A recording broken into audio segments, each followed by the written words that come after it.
Көші-қон бағдарламасы арқылы Тимирязев ауданының орталығында тіс дәрігері болып келген Серікбай Артықбай 4 жыл аудан орталығында ауруханада қызмет етіп келеді. Түркістан облысынан білім алып келген жас маман алғашында басқа өңірге бара жатқан уақытта қорқыныш сезімі болғанын жасырмайды. Санаулы уақыттың ішінде ұжымға бой үйреткен ол қазір күнделікті 10-нан 15 адамға дейін адамды қабылдап емдейді екен.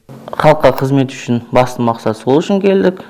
Қорқыныш әрине болады, әркімде жаңа жер, жаңа халық. Қорқыныштың соңынан ұнады осы аудан. Халқы жақсы, спокойный, өтті жақсы. Сол себепті қалдық.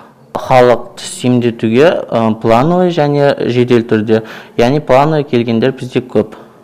Сол үшін, яғни біз уақытын емдейміз, уақытылы шақырамыз. Аудандық аурухана директорының міндетін атқарушы Марат Жұмағалиев тіс дәрігері Серікбай Артықбайдың білікті маман ретінде өзін көрсете білгенін дәлелдеді. Бірақ мұндай жас мамандар қатарының жетіспеушілігі мәселесі бар екенін де жасырмады. Соған байланысты бос орындар жәрмеңкесіне қатысып, алдағы уақытта оқуды аяқтаған жас мамандарды тартатынын айтады. Интернатураны, резидентураны бітіріп келетіндер келеміз деген ойлармен Түркістан облысынан, Астанадан келетін мамандарды күтіп отырмыз. Жетіспейтін мамандықтарымыз міне гинеколог,